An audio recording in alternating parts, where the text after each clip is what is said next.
nisitoboe? Munashabikia vyama, munashabikia pakiti ya unga, munashabikia leso, munashabikia densi, alafu munachagua mtu ambaye munatoka kwenye mkojo munakanyaga kila baada ya miaka ngapi?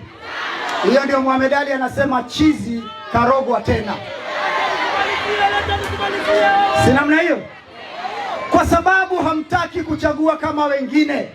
Sasa hii Mombasa imeanza siasa. Eti sasa tunaambiwa ati sasa hakuna vile tutakubali Mbara akalie kiti. Kuna dhambi Mjaluo akiwa gavana?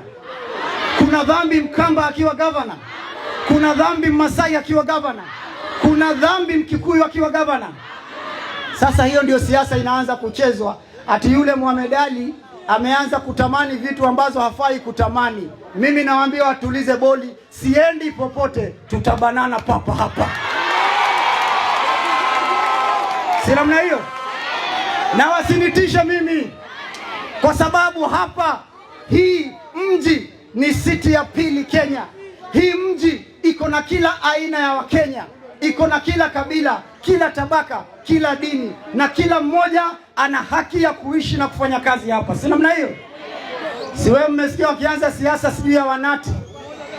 Ati hapa tunataka tu wanati, hatutaki wabara. Nani amesema? Mimi ndio nitaongoza jeshi ya nchi kavu. Si namna hiyo? Tutachagua watu walio na akili timamu, watu walio machungu na watu wao. Hatutakubali tena akili ndogo kutawala akili kubwa. Ndio maana unaona maendeleo zinafika kila sehemu, hapa kwetu hazifiki. Madawa ya kulevya yanaongezeka. Kwa miaka mitatu gavana wenyu wa kaunti ya Mombasa hata choo hajajenga. Lakini kila akija ni wimbo inapigwa, ana densi, munasema mashallah, Mungu amuweke.